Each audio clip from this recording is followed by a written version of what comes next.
Galera, decidi me manifestar a respeito dessa afirmação da pastora que o cantor, que faleceu esses dias, foi para o inferno. A Bíblia diz que aquele que fala, fale segundo os oráculos de Deus. Então vamos para a palavra do Senhor. Na carta de segundo aos Coríntios, carta de Paulo, se eu não me engano, capítulo 13, ou capítulo 15, versículo 13 e 12, ele diz que nós, cristãos, temos o direito de julgar os de dentro, mas os de fora, Deus há de julgar. Quando fala desse tipo de juízo, não é um juízo condenatório, né? Sim, sim e não. Por exemplo, se você tem um pastor que está pregando uma mentira, você tem um juízo sobre o que ele está pregando, porque você é um pregador da palavra de Deus. A palavra não é sua. Nós somos embaixadores de Cristo, como se o próprio Deus rogasse por nós. Está escrito isso. Então, quando nós falamos segundo os oráculos sagrados. Quem está julgando a causa é Deus. Nós não estamos usando argumentos nossos. Estamos usando aquilo que Deus ensina. Aí as pessoas dizem, mas a Bíblia tem várias interpretações. Compre o comentário bíblico. São PhDs em teologia que vai comentar o texto dentro do que está sendo dito, para quem está sendo dito, para que povo, para que época, se serve para os dias de hoje. Então, verifique bem. Jesus disse, o que é nascido da carne é carne. O que é nascido do Espírito é Espírito. Uma pessoa sem Jesus, ela não consegue entender a obra do Espírito Santo, ela não tem um Consolador intercedendo por sua vida. Em Colossenses 1,13, nós fomos tirados do império das trevas e transportados para o reino do Filho. Eles não foram. Eles não têm Consolador. Satanás é o príncipe desse século e tem domínio sobre ele. Isso está escrito. Jesus disse que ele é valente e guarda armado os seus bens. Os bens são vocês, humanos. Você pode ver que no texto, Jesus fala da geração que o demônio entra um espírito, ele é expulso, sai e volta com 7 espíritos piores. Não sei quem expulsa esses demônios, deve ser os anjos. Mas por não ter a proteção do Espírito Santo, eles sempre estão retornando e o estado daquele homem se torna pior do que o primeiro. Palavras de Jesus Cristo, não minhas palavras. Então o que fala segundo os oráculos sagrados. Então Paulo disse, nós não temos o direito de julgar os de fora. Os de fora Deus julgará. Não sei como será esse julgamento, de acordo com a lei da consciência. Eu só sei que Deus é o justo juiz. Ele não vai poder julgar a pessoa do mundo com o mesmo rigor daquele que conhece as Sagradas Escrituras, que tem Jesus que quebrou seu coração de pedra, que consegue abrir a Bíblia, quase que não sai, e ver e se alimentar de Deus. Porque quando você abre a Bíblia, você cristão que é fraco como qualquer dessas pessoas, e te garanto que se você estivesse numa condição de fama e sucesso, com certeza também seria atraído por várias mulheres, por várias cobiças. Né? As tentações não são maior do que nossa capacidade. Mas, se Deus permitisse, também cairia. Então, é a misericórdia de Deus que nos traz o arrependimento. É o Espírito Santo que intercedendo por nós, que faz com que o nosso coração se arrependa, e as pessoas se esquecem disso, por isso falam tantas asneiras. Então, eu só uso as escrituras para falar, para reclamar. Eu não vou usar o meu intelecto. Paulo disse, eu não vou usar daqui de sabedoria humana, eu não preciso disso, a palavra por si só tem poder, ela é o poder de Deus para a salvação daquele que crê. Então vai ser levado em conta, o evangelho foi oferecido de forma eficaz ao coração dessa pessoa. Ela negou a Jesus Cristo, ela negou como aqueles homossexuais lá em Romanos, né, que os romanos eram homossexuais, eles negaram, quando chegou a verdade para eles já viviam no pecado, então Deus os entregou às paixões infames. A verdade veio e se manifestou para eles em poder. Paulo era o portador da palavra de Deus e tem o poder de Deus em sua boca. E ele estava representando o testemunho de que Deus foi lá e comunicou-os. Assim como Jonas foi aos povos bárbaros e os comunicou. Só que no caso de Jonas, Jonas não estava interessado no arrependimento dos povos bárbaros. Ele não queria que Deus o salvasse por conta da crueldade que ele via na vida daquelas pessoas. Ele queria o juízo, enquanto Deus queria cuidar daquelas pessoas. Disse Deus que o coração deles era um coração tolo, que eles poderiam ser bárbaros, mas eles não sabiam discernir entre a mão esquerda e a direita, falando da ignorância. Mas aqueles homens aceitaram a Deus. Dizem até que quando chegavam naquela cidade, tinham pessoas colocadas em lanças. Era cruel, eram cruéis o povo, mas a voz de Deus quebranta qualquer coração cruel. Então, tudo é considerado por Deus. Você agora quer ser juíza, pastora? Deus é o justo juiz. Eu não estou aqui amenizando, eu não estou aqui com aquele papo de ecumenismo, de juntar todas as religiões, eu não estou aqui amenizando a situação, mas também não posso agravar tanto, porque o Evangelho, Jesus disse, eu vim salvar pecadores, eu vim chamar a pecadores a arrependimento. Eu vim para perdoar, eu vim para curar o mundo. Eis o Cordeiro de Deus que tira o pecado do mundo. Ele não veio para gerar essa contenda toda, ele veio para trazer o amor, para dar oportunidade. Né? A morte desse rapaz, desse guerreiro aí, porque é um guerreiro, né? As músicas dele, acho que eu conheço pelo menos, não são músicas sujas, não são músicas de palavrão. Simplesmente o cara teve uma ideia, né? O nome dela é Jennifer, e um ritmo bonito, e ficou legal. Vamos parar com essa ideia de que nós não estamos no mundo, nós estamos no mundo, nós antes de conhecermos a Cristo, nós gostávamos das coisas do mundo. Então vamos parar com essa onda de não reconhecer as pessoas. Por exemplo, Renato Russo é um cara talentosíssimo. Você imagina Jesus Cristo na vida desse cara? Cazuza. Não vamos desonrar a quem merece honra. Os caras são poetas. Vocês conseguem honrar escritores de livros que fazem poesias? Esses caras são poetas que escrevem poesias em forma de música. Tem um monte de pastor formado em literatura, em filosofia.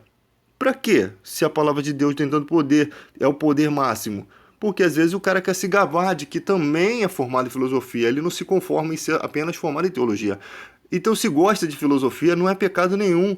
Assim como você gosta de matemática, o que tem a ver matemática com Deus? Mas você gosta de matemática, outro gosta de português, outro gosta de poema. E qual é o problema nisso? Qual é o problema nisso? Será que escritores do mundo também não podem mudar o coração das pessoas? Será que os psicólogos também não podem cuidar das pessoas? Ou tudo é espiritual aqui? Então, esse tipo de coisa afasta mais ainda as pessoas. Será que vocês não conseguem chorar com os que choram? Ali estavam muitos cantores que tinham uma amizade, o amor, a amizade. Deus está nisso.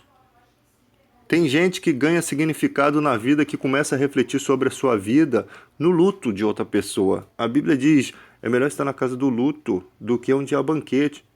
Às vezes o luto faz as pessoas refletirem acerca da sua vida. E as pessoas não entendem isso. O crente precisa entender isso. Você não é um arqueiro desesperado para flechar os outros com a palavra de Deus. É com amor. Primeiro pense em praticar Deus na sua vida. Por isso está escrito, muitos me dirão Senhor, Senhor. Nem todos que me dizem Senhor, Senhor entrarão no reino dos céus. A pessoa que comete pecado a vida toda, aí no momento do acidente, que acontece o acidente, a pessoa pede a Deus força. Eu não sei qual vai ser o critério de Deus ali. Né? Se a pessoa viveu uma vida devassa, ela é nascida da carne, é carne. Deus vai julgar ela nos padrões dele. Ele é o justo juiz. Mas eu sei que Deus também poderia pensar, se essa pessoa tivesse o evangelho na vida dela, se eu tivesse libertado o coração dela, se eu tivesse ido na casa dela, assim como Jesus foi na casa de Zaqueu e fez questão de ceiar com ele, de conversar com ele.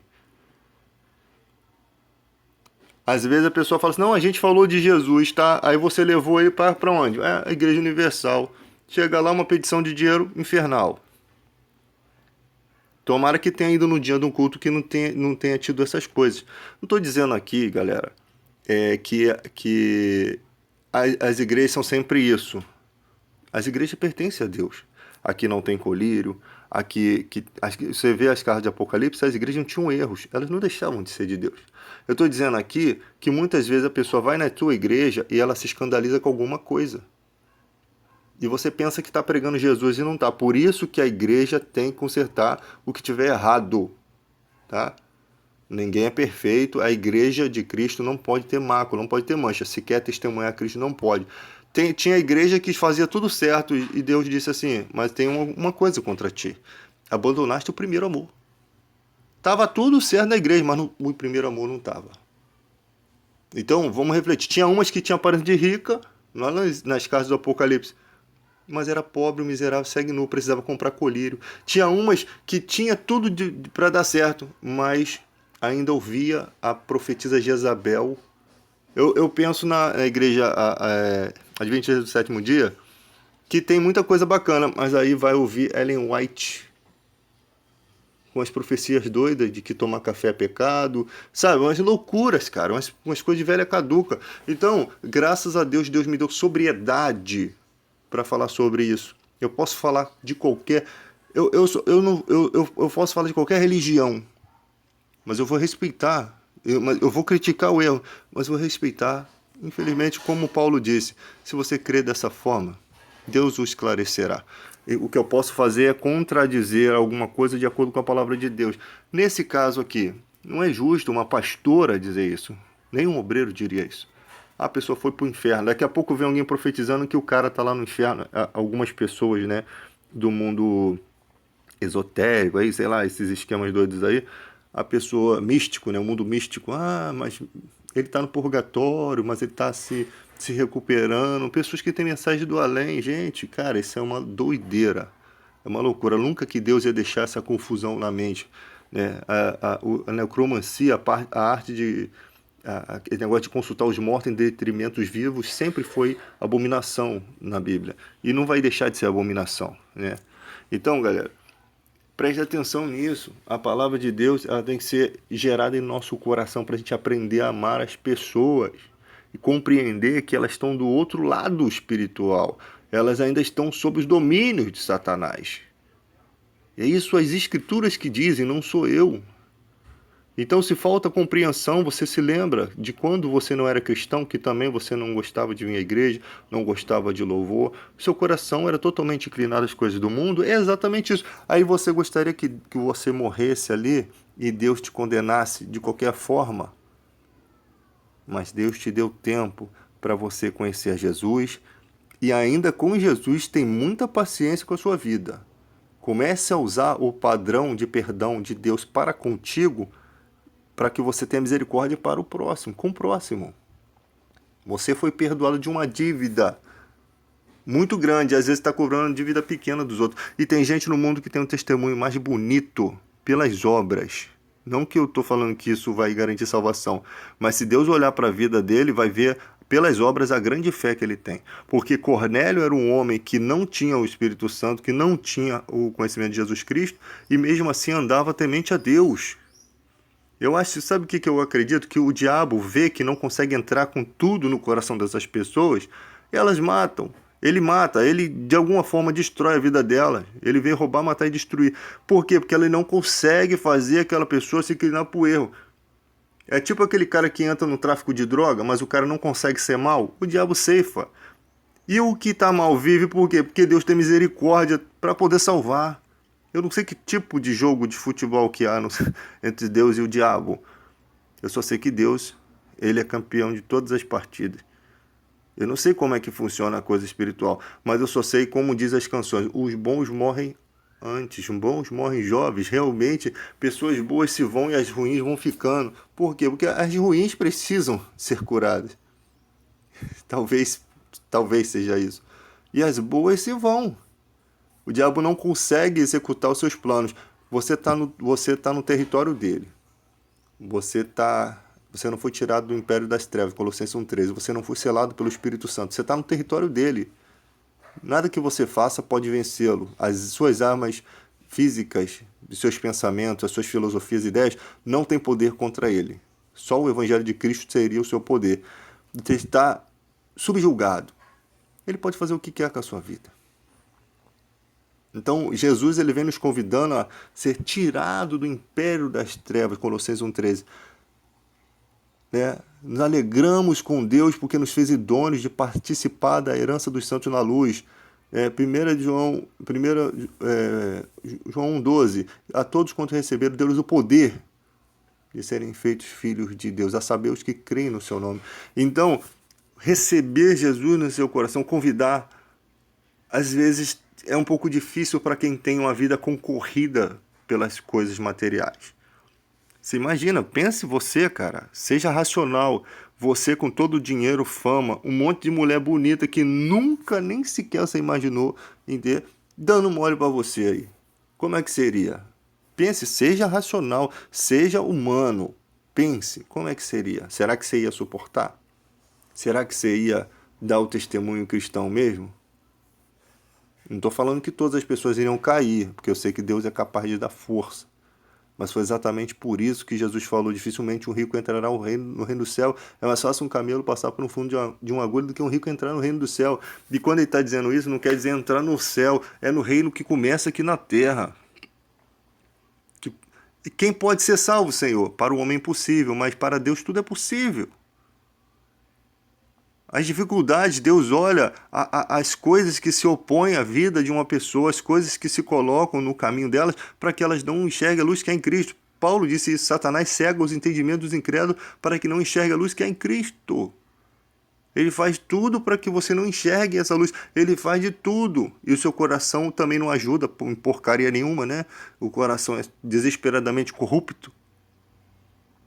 E aí você vê as pessoas caídas. Gente vivendo com amante, gente vivendo vivendo um mundo, o que é nascido da carne é carne. Ele está fazendo exatamente o que sua natureza, quase que não sai de novo, o que sua natureza adâmica está reclamando. Então não estou aqui justificando o pecado. Jesus também não estaria aqui. Jesus é daquele aqui, ó. Vai e não peques mais para que não te suceda coisa pior. Quando aquela mulher pecadora estava aos pés de Jesus, aonde o diabo chegou na vida dela? Levou ela até a morte.